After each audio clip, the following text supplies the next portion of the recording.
Picture this. It is the Easter school holidays. The sun is out over South London. Families are heading to the shops. And then, hundreds of masked teenagers come sprinting down the high street. Fires are burning on Clapham Common. Fireworks are going off in the street, and terrified shoppers, including a pregnant woman, are being locked inside Marks and Spencer by staff desperately holding the doors shut. Welcome to Britain in 2026. Welcome to British reform. Let's get into it. On Tuesday, the 31st of March, large crowds estimated at 200 to 300 teenagers, many wearing masks and balaclavas, gathered on Clapham High Street in Clapham Common as part of an Easter holiday link-up promoted on social media platforms including TikTok and Snapchat. A link-up, that is the word they use. Like it is a networking event. Like it is a casual get-together. Except at this particular networking event, supermarkets including Marks and Spencer, Sainsbury's, Holland and Barrett, and McDonald's closed their doors or locked customers inside, with terrified shoppers sheltering from the chaos. You went out for a meal deal and ended up under siege. Britain, everybody. And this was not a one-off. This was round two.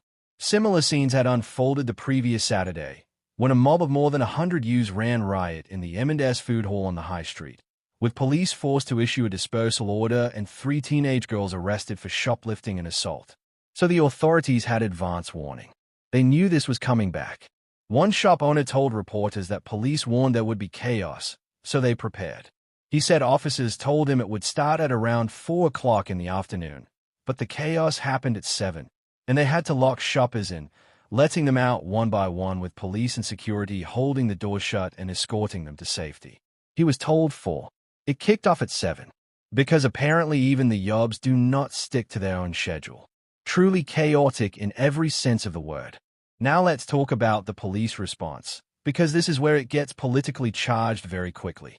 The Metropolitan Police authorized a 48-hour Section 35 dispersal order on Tuesday evening, deployed approximately 100 officers, and made arrests.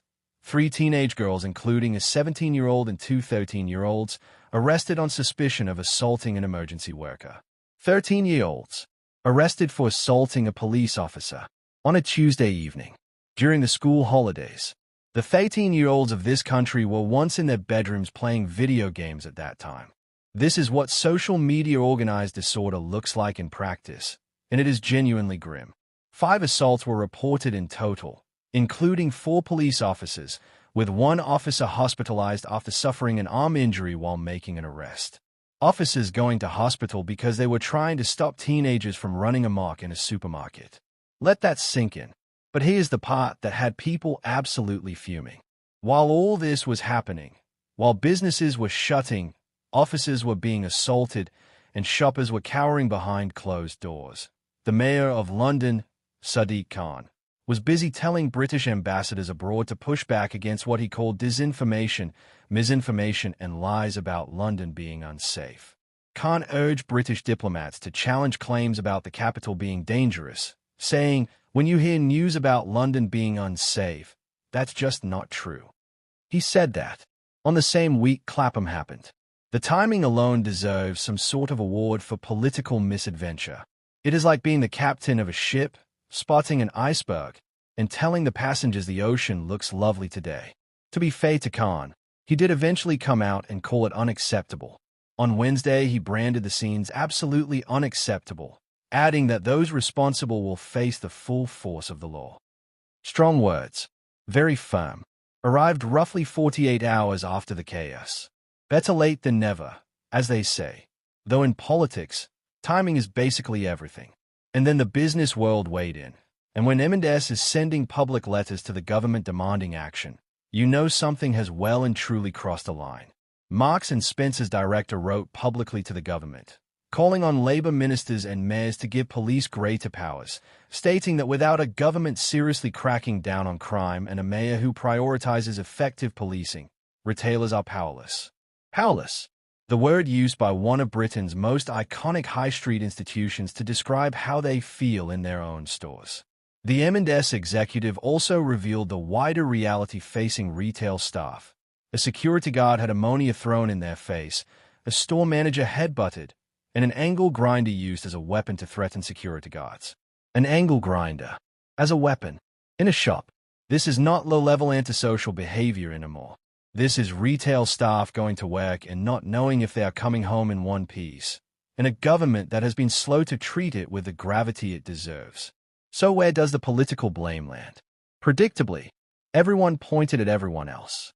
Kemi Badenoch labeled the chaos a total collapse of consequences, writing that Britain has created a culture where too many young people believe they can do whatever they like and nothing will happen.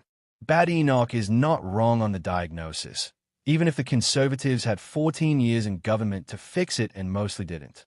That is a point the left will be quick to make, and they are not entirely wrong either. This problem did not appear overnight. It has been festering for years under multiple governments, multiple policing strategies, multiple educational reforms, and a social media landscape that nobody in Westminster has ever seriously got to grips with. Because here is the thing that the Clapham disorder really exposes. It is not just about one bad night in South London. Analysis found a perfect storm of retailers fed up with police inaction on so-called low-level crimes such as shoplifting, bored teenagers blurring the lines between filming crimes and participating in them, and viral videos spreading awareness of what people can get away with in the face of security guards trained not to confront teenagers. Trained not to confront. That is the key detail that barely anyone is talking about. Security guards and many major retailers are explicitly instructed to stand back, not to engage physically, not to escalate. So you have teenagers who know full well that nobody is going to stop them, filming themselves not being stopped, and posting it to a platform that then algorithmically recommends it to thousands of other bored teenagers. The cycle writes itself. Detective Chief Superintendent Emma Bond warned those involved that if they join in or cause further disorder, they should expect to be arrested and risk a criminal record, which can have long-lasting consequences including employment opportunities and potentially their ability to travel. That is the right message, delivered firmly. But warnings are only worth something when they are backed by consistent action, and the consistent action has been conspicuously absent for a very long time. The Met also urged social media companies to play their part by taking responsibility for content on their platforms that promotes or incites disorder. And that call to social media companies will no doubt be treated by TikTok and Snapchat with exactly the level of urgency they have historically brought to government requests, which is to say, the bare legal minimum, delivered several months after the damage is done. What Clapham has done, politically, is hand every party a cudgel. Labour gets battered for presiding over it. The Tories get battered for building the conditions that allowed it over 14 years. The Mayor of London gets battered for the timing of his ambassador's speech. Reform will use it as evidence of a country in free fall. And in the middle of all of it, there are shop workers going into work not knowing if today is the day a teenager throws ammonia in their face, and police officers going to hospital with arm injuries from trying to make arrests at a TikTok link-up in a Sainsbury's car park. This is a story about more than yobs and disorder. It is a story about authority, consequences, social media, retail safety, policing resources, and a political class that has spent years talking about these issues without ever quite summoning the will to fix them. Clapham was a symptom, not the disease. And until that is understood properly, we will be covering the next one too, right here on British Reform. Subscribe if you want to stay ahead of the curve, because in this country right now, the news does not slow down for anyone.